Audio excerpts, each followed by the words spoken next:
저는 오늘 이 시간 내일이 두려워하지 말라라는 제목으로 하나님의 말씀을 증거하도록 하겠습니다.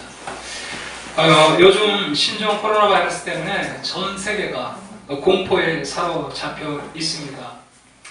치사율이 사스나 이런 것보다는 좀 낮지만 잠깐의 이 조청만으로도 이렇게 감염이 되기 때문에 이 신종 코로나 바이러스에 모두가 긴장을 하고 있습니다. 확진자가 다녀간 장소는 직원들과 고객의 안전을 위해서 임시 휴업을 하지 않을 수 없었습니다. 하루에요 100억을 버는 롯데백화점, 이 롯데백화점도 외에는 아니었어요. 또 크고 작은 행사들이 취소가 되고 있습니다. 요즘은 이 졸업식 시즌 아닙니까? 또 조금 있으면 이제 입학식 시즌이 다가오는데 이 졸업 입학이 다 그냥 생략이 돼버리는 것이죠. 이럴 때 또 가장 마음에 또 어려움을 겪는 사람들이 이 꽃을 파는 화원, 이 꽃의 재고가 계속해서 이렇게 늘어나기 때문에 또 울상이에요. 어제 뉴스에 보니까 중국에서는 확진자가 34,000명에 육박하고 사망자도 700명을 넘어섰다, 이런 소식을 듣게 되었습니다. 사태가 이 정도이다 보니 당연히 우리 마음에 이런 두려움이 엄습하는 것은 당연한 것입니다. 또 우리 교회가 위치하고 있는 이 신곡동에서도 코로나 바이러스 환자 한 명이 나왔어요. 중국 그 남성인데요. 이 사람이 이제 관광 가이드를 하는데 잠깐 동안 이렇게 신곡동에 거주를 한 것 같아요. 그러니까 거주지는 하여튼 신곡동에 있어요. 근데 이 사람이 또 국내에 들어와가지고 이마트를 휘젓고 다녔고, 또 이 부천역에 있는 CGV 극장에서 영화도 무려 2번이나 봤다는 이런 뉴스 보도를 접하게 되었습니다. 이 소식을 들은 우리 둘째 딸은 일주일 내내 한 번도 밖을 나가지 않았습니다. 저도 몇 번 마스크를 쓰고 밖에 이렇게 나갔다가 들어왔는데 갑자기 머리가 띵 한 거예요. 그리고 코에서 콧물이 막 나는 것 같고, 아이고 이것도 코로나 바이러스 걸린 거 아닌가, 막연한 두려움이 내 마음 가운데 자리 잡는 것을 보게 되었습니다. 그런데 오늘 말씀을 묵상하면서요, 순간적인 그 모든 두려움이 확 떠나갔어요. 내일이 두려움마다 이것이 이 말씀에 이렇게 확 파고 들어오니까 이 마음속에 있는 두려움이 순간 다 떠나가는 그 은혜를 경험할 수가 있었습니다. 그래서 제목을 내일 두려워하지 말라. 예수님이 누구인가를 순간 알고 이 내일이 두려워 말라는 의미를 깨닫고 나니까 마음에 안정과 평화가 넘쳐나는 것을 경험할 수가 있었어요. 사랑하는 여러분, 오늘 말씀을 통해서 이 불안한 현실, 요동치는 환경, 불확실한 미래로 인해서 우리에게 다가오는 염려와 두려움이 있지만 내일이 두려워 말라라고 말씀하시는 예수의 음성을 들음으로 말미암아 우리의 마음에 진정한 안정과 평안을 누리는 귀한 복된 시간이 되기를 주 이름으로 축복합니다. 오늘 본문은 오병이어의 기적을 통해서 우리가 지난주에 살펴봤죠. 원 없이 자기의 배를 채운 사람들이 예수님을 임금 삼으려 하는 이 장면에서부터 시작되고 있습니다. 예수님을 따르던 무리들은 빈들에서 오병이어로, 물고기 2마리와 보리떡 5개로 이 오병이어로 자신들의 그 배를 온전히 채워주시고 배불리 먹게 하시는 이 예수님을 보면서 적어도 이 예수님을 임금으로 삼으면 우리는 굶어 죽지 않겠다. 그래서 예수님을 지금 이제 임금 삼으려 한 것이죠. 우리가 15절에 지난주에 살펴봤잖아요. 그러므로 예수께서 그들이 와서 자기를 억지로 붙들어 임금으로 삼으려는 줄 아시고 다시 혼자 산으로 떠나 가시니라, 이렇게 말씀을 하고 있어요. 여러분, 우리 같으면 말이에요, 이런 최인기의 절정에 있을 때 나를 임금으로 삼으려 한다 그러면 어떻습니까? 그래? 이때 기회다 라고 하면서 정말 백성들의 그 인기를 힘입어 그렇게 임금이 아마 나 같으면 되려고 했을 거예요. 그런데 예수님은 오히려 제자들을 재촉해서 배에 태워가지고 가버나움으로 먼저 가도록 보내고 예수님은 남아서 무리를 보낸 후에 기도하러 산으로 이렇게 가셨다라고 말씀을 하고 있어요. 오늘 본문의 말씀에서는 다시 혼자 산으로 떠나가시니라 이렇게 15절에 이야기를 하고 있지만 우리 마가복음 6장 45절 46절에 보면 이때 상황을 자세하게 말씀을 하고 있습니다. 우리 함께 읽어보도록 하겠습니다. 예수께서 즉시 제자들을 재촉하사 자기가 무리를 보내는 동안에 배 타고 앞서 건너편 베드사다에 가게 하시고 무리를 작별하신 후에 기도하러 산으로 가시니라 이렇게 말씀하고 있죠. 신약 성경 전체에서 예수님은 큰 기적을 베푸실 때, 그래서 인기가 예수님께 집중될 때 언제나 산에 오르셔서 조용하게 기도하시는 그 모습을 발견할 수가 있습니다. 예수님은 위기 때마다 군중들을 버리고 홀로 산에 올라 하나님을 만나고 묵상하는 이런 성찰의 시간을 보내셨다는 거예요. 예수님을 공격하는 그 시간도 위기이지만 예수님이 높이 드러나는 바로 그 순간도 위기라는 사실을 우리에게 보여주고 있다는 거예요. 예수님은 십자가에 못 박혀 죽으셔서 어린 양으로서 우리 죄인을 위해 우리의 죄를 대신해서 그 십자가를 지기 이 땅에 오셨는데 그런 인기의 절정에 사로잡혀 있으면 이 십자가의 길을 갈 수가 없는 거죠. 그래서 예수님은 그 최고의 인기의 절정의 순간순간마다 예수님은 산에 올라 기도하고 있다는 거예요. 사랑하는 여러분, 우리도 마찬가지예요. 어느 날 생각지도 못한 진급을 하고 또 높은 자리에서 영향력을 행사하는 것도 여러분 위기가 될 수 있다는 거예요. 인생에는 높이 올라갈 때도 있고 깊이 떨어질 때도 있어요. 깊이 떨어질 때도 위기이지만 또 높이 올라갈 때, 인기가 높을 때, 사람들이 박수를 보낼 때, 하던 일이 잘 될 때, 이때도 우리에게 위기라는 사실을 기억해야 한다는 거예요. 우리가 교만해서 순간 예수님을 모른다 이렇게 부인할 수도 있기 때문에 그렇다는 것입니다. 그래서 우리는 언제 어느 순간에 항상 기도의 동산에 여러분 올라가야 되는 줄로 믿습니다. 어려울 때도 바닥에 떨어질 때도 사람들이 박수를 보내는 그런 인기의 순간에도 여러분 우리는 예수님을 생각해야 한다는 거죠. 이제 오늘 말씀 16절 17절에 보면 그 시간대가 이미 해가 저물어 어두울 때라고 이렇게 말씀하고 있어요. 저물매 이렇게 말하고 있죠.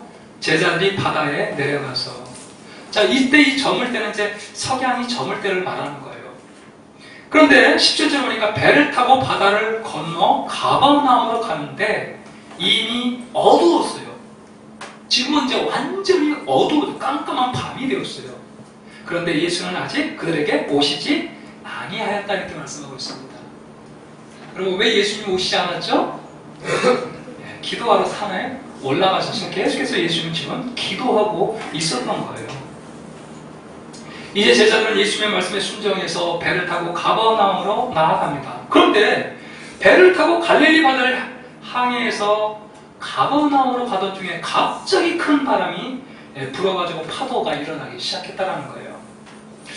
여기 보면 이 갈릴리 바다가 나오는데요. 갈릴리 바다는 아주 낮은 지대에 위치하고 있어요. 이 헐몬산에서 백년설이 이게 눈이 녹으면 그 물이 이 가버나움으로 들어옵니다. 그리고 지대가 낮기 때문에 이 가버나움은 그래도 좀 따뜻해요.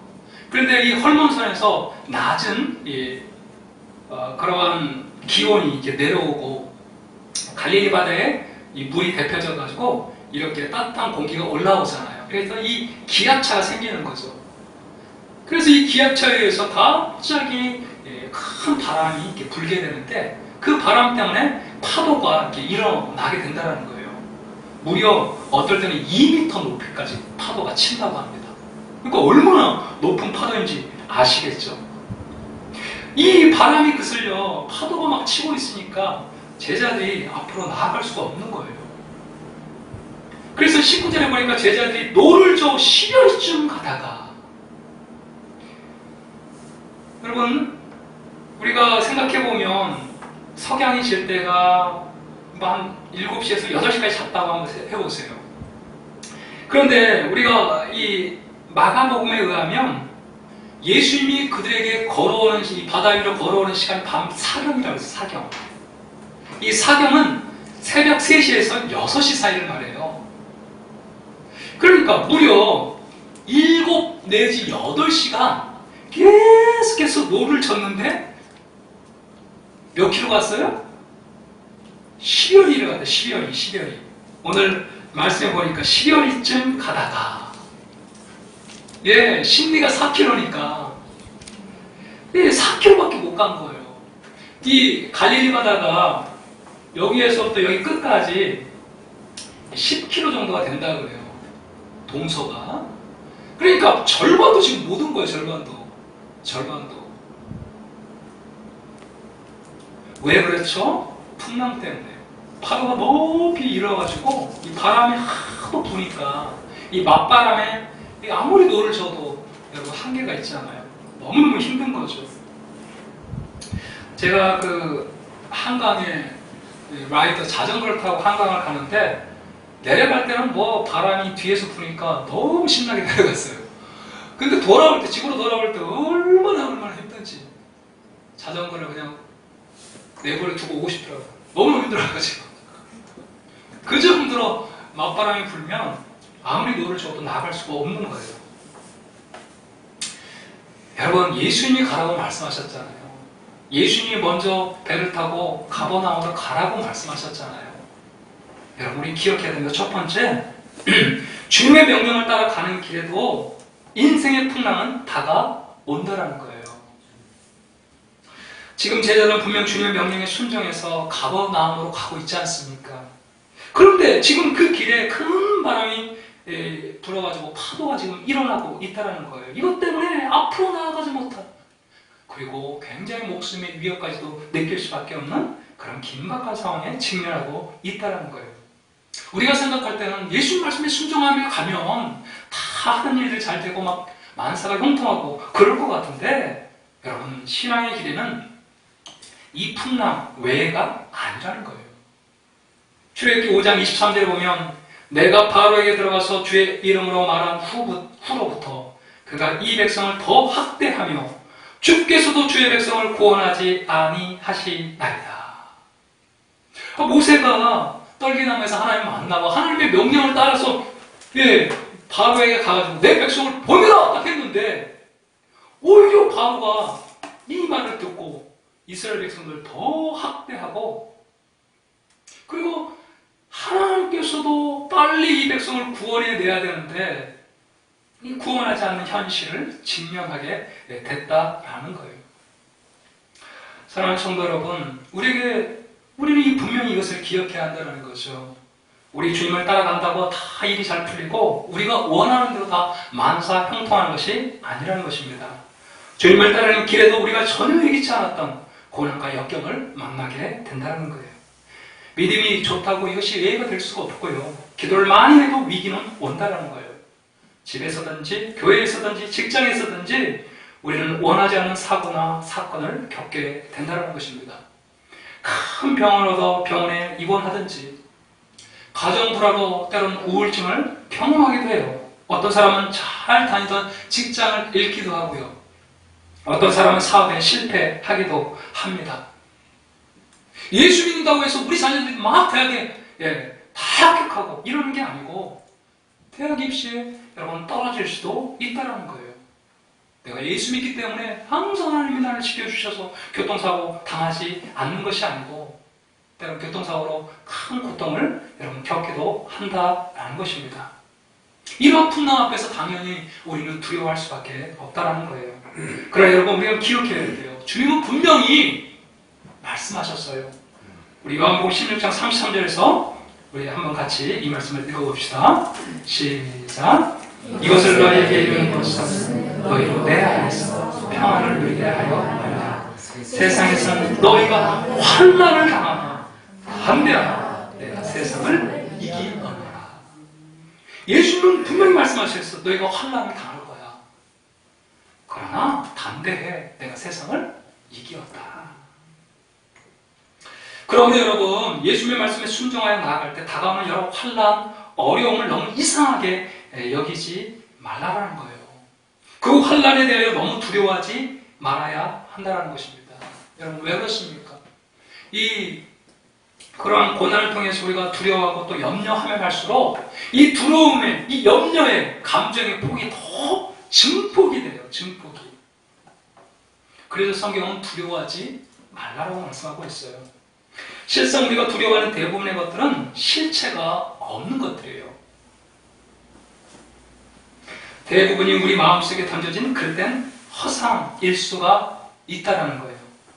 분명한 사실은 주님 때문에 고난을 당하고 말씀 때문에 고난을 당할 때에 반드시 우리 주님은 그 고난의 현장에 함께 한다는 것이에요.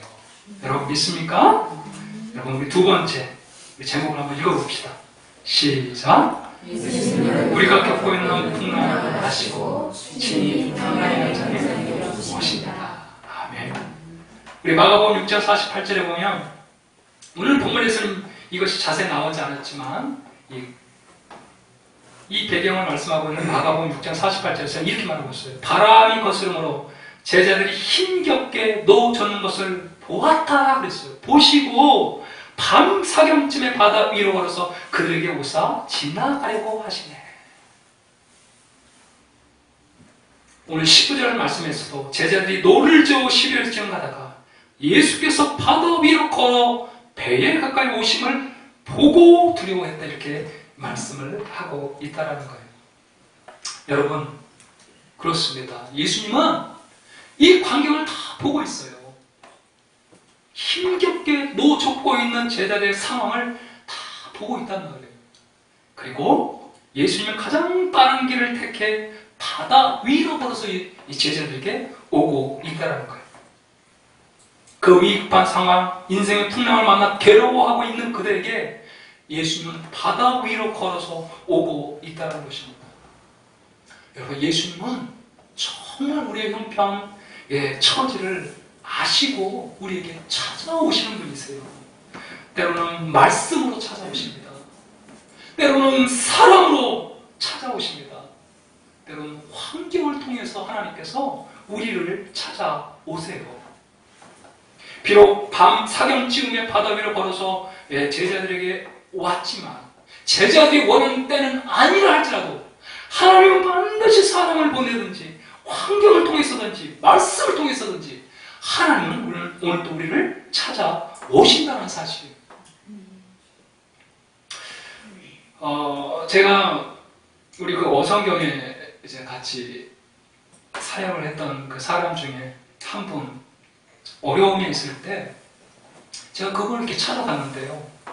그분이 하시는 말씀이 진짜 하나님이 내 마음을 이렇게 어떻게 알았냐고. 작은 물질이지만 그 물질을 이렇게 한 성령의 감동을 통해서 이렇게 전달을 했을 때 그분이 하시는 말씀이에요. 하나님은 정말 신실하시다. 저도 마찬가지예요. 꼭 이것이 필요한데 하나님은 정말 기가 막히게 사람을 통해서든지 그것들을 채우셔요. 그러면서 비록 사람이 나를 찾아왔지만 하나님께서 그 사람을 보내셔서 나를 찾아오겠다는 사실을 깨닫게 되었어요. 여러분들도 아마 이러한 하나님의 놀라운 찾아오심을 경험하셨을 것이라고 생각이 됩니다. 여러분, 이스라엘 백성들이 기하급수적으로 인구가 증가하자 이 바로가 불안해지기 시작했어요. 그래서 이스라엘 백성들을 핍박하기 시작합니다. 무거운 짐을 지어가지고 성을 건축해가지고 자녀를 못 낳게 하는 거죠. 그래가지고 이 람셋을 짓기도 하고 이렇게 성을 건축해 하는 거죠. 그것도 안 되니까 남자가 태어나면 다 이렇게 태어나자마자 남자를 죽이라고 산파들에게 이야기를 하지만 산파들이 하나님을 두려워해서 그 명령을 순종하지 않아요. 그러니까 이제는 남자가 태어나면 나일강이 이제 벌이라고 이야기를 하는 거죠. 그런데 이 이스라엘 백성들이 이러한 박해와 핍박 속에 하나님 앞에 부르짖기 시작해요. 하나님, 하나님 이렇게 부르짖으니까 하나님께서 그 음성을 들으셨어요.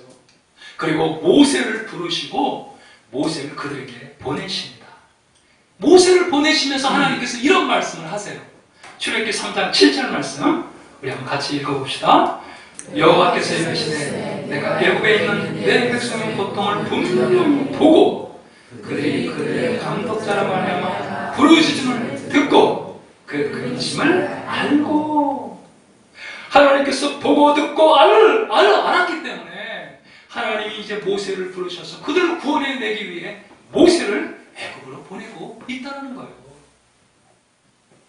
이처럼 하나님은 우리의 이 풍랑이는 현실을 아시고 친히 풍랑의 현장에 찾아오신다는 거예요. 말씀을 통해서 찾아오시든지 성령의 감동으로 사람을 보내서 우리를 찾아오시든지 환경을 통해서 하나님께서 그 환경을 바꾸셔서 우리를 찾아오신다는 것입니다. 여러분, 이것을 기억하셔야 돼요. 우리 아이들이 어렸을 때 놀이터에서 이렇게 놀 때 한시도 우리 아이들에게서 시선을 떼어놓지 않습니다. 네, 아이들은 막 그렇게 놀고 있어도 부모들은 또 아이들이 놀 때 다른 일을 해도 시선을 항상 아이에게로 향하고 있어요. 그래서 아이가 혹시 넘어지거나 그런 놀이터에서 떨어지는 그런 순간에 손살같이 달려가서 그 위기를 그렇게 벗어날 수 있게끔 부모가 그런 조치를 취하지 않습니까? 마치 우리 하나님도 마찬가지죠. 우리 부모들처럼 그렇게 우리의 풍랑의 현실을 아시고 친히 그 풍랑의 현장에 찾아오신다는 거예요.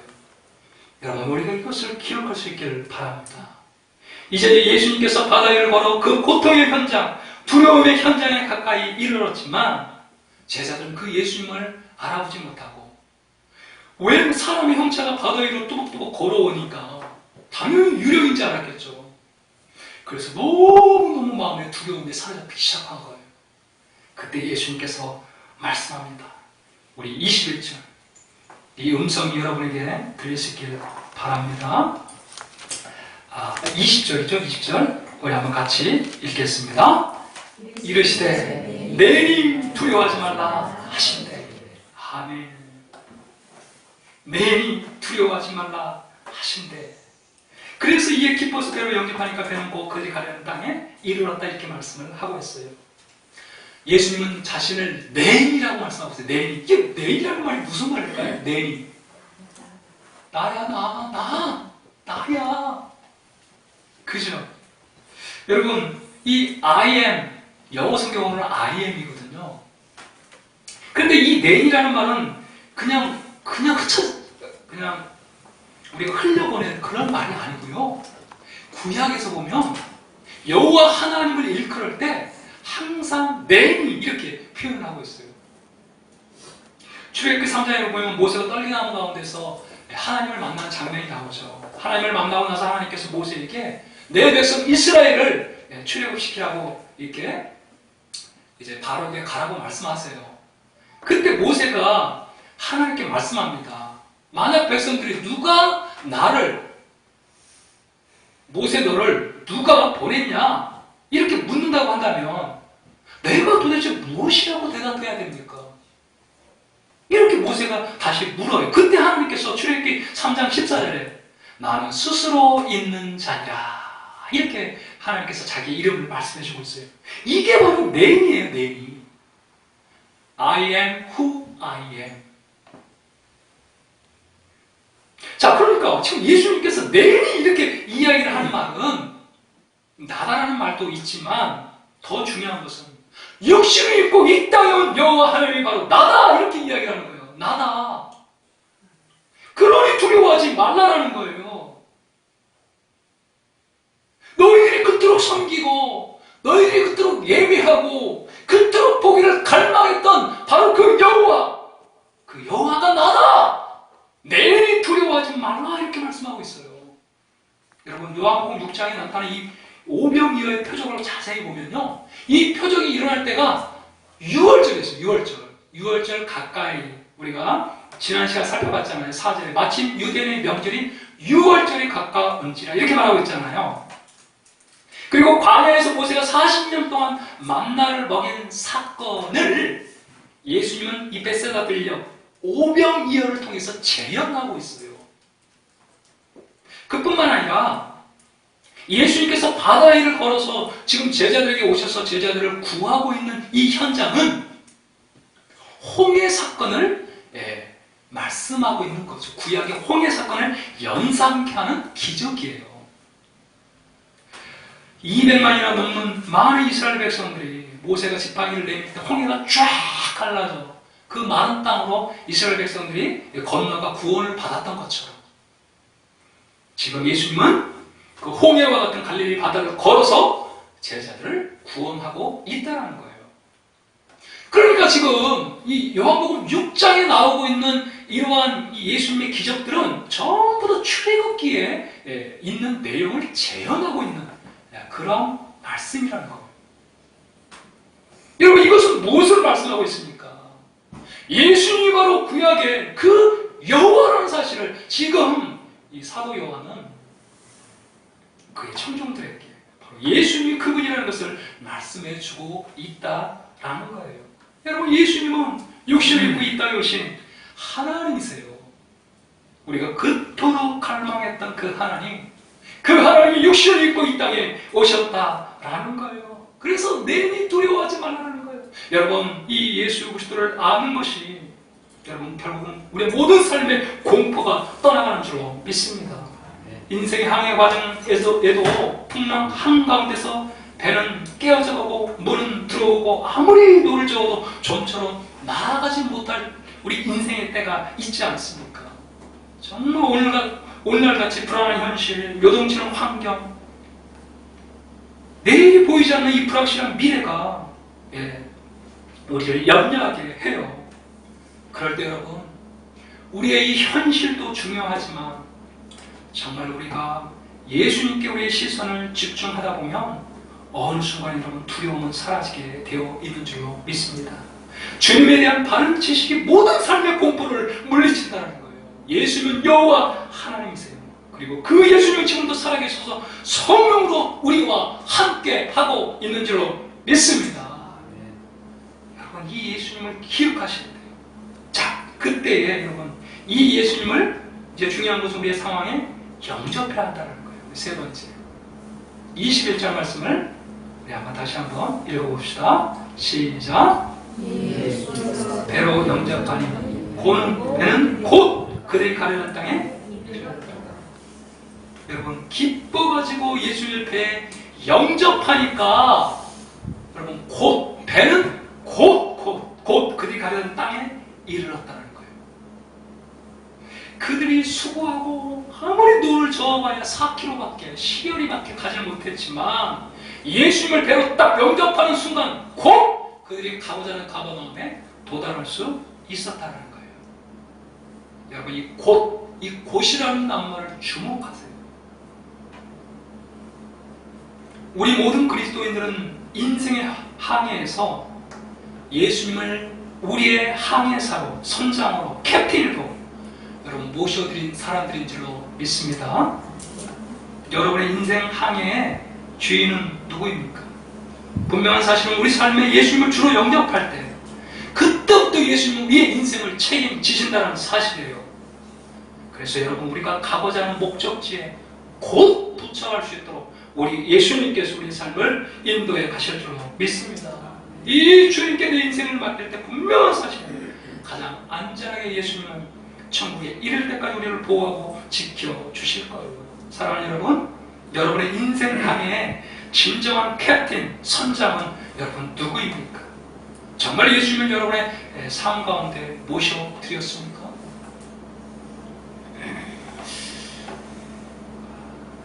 영성은 그거 같아요. 정말 순간순간 예수님을 바라보는 거예요. 정말 예수님을 순간순간 바라보는 거예요. 마치 아내와 늘 이렇게 이야기하듯이 내 안에 계신 성령으로 내 안에 계신 예수님을 늘 순간순간 바라보면서 예수님, 오늘도 제가 또 이 일을 감당합니다. 주님, 나의 주인 되셔서 주님이 앞서 행하여 주시옵소서. 순간순간 이렇게 예수님을 바라보면서 마치 나의 손을 잡고 연인처럼 말이에요. 그렇게 예수님을 여러분들이 생각하고 그 예수님을 손을 붙잡고 예수님의 뒤를 따라가다 보면 여러분 우리가 도달하고자 하는 그 목적지 곧 도달하게 되는 역사를 경험하게 될 줄로 믿습니다. 우리 시편 91편을 여러분 한번 찾아보세요. 지금 다 시편 91편을 한번 찾아봅시다. 너무 많아서 제가 PPT에 띄우지를 못했어요. 시편 91편 말씀이에요. 1절부터 7절을 한번 돌아가면서 읽도록 하겠습니다. 시편 91편 1절부터 7절. 지존자의 은밀한 곳에 거주하며 전능자의 그늘 아래 사는 자여, 나는 여호와를 향하여 바라기를 그는 나의 피난처 나의 유세요 내가 위대한 하나님 하나님. 이는 그가 너를 새 사냥꾼의 올무에서와 심한 전염병에서 건지실 것이니로다. 그가 너를 그 힘으로 건지시니 내가 그의 나라게 하되 헤아리더라. 그의 진실함은 방패와 손방패가 되시다. 너는 밤에 찾아오는 공포와 낮에 날아드는 화살과 어두울 때 퍼지는 전염병, 밟을 때 닥쳐오는 죄악을 두려워하지 아니하리로다. 천명이 내 왼쪽에서 만명이 내 오른쪽에서 떨어지는 이 재앙이 내게 가까이 하지 못하리로다. 아멘. 사랑하는 여러분, 여러분의 예기치 않는 인생의 풍랑으로 두려움과 염려 가운데 있습니까? 우리의 인생의 풍랑을 아시고 찾아오시는 예수님을 정말 영접할 수 있기를 바랍니다. 그 예수님은 나의 창조자이시며 나의 구주이세요. 이 예수님이 우리와 함께 하시며 내일이 두려워하지 말라고 말씀하고 있습니다. 여러분 무엇이 두렵습니까? 이 주님의 음성을 들을 때 우리 안에 있는 두려움이 사라지고 참 평안이 임할 줄로 믿습니다. 오늘도 주님은 우리의 삶의 현장에 오셔서 말씀합니다. 내일이 두려워하지 말라. 이 음성을 듣는 우리의 삶이 되기를 주의 이름으로 축복합니다. 우리 함께 찬양하고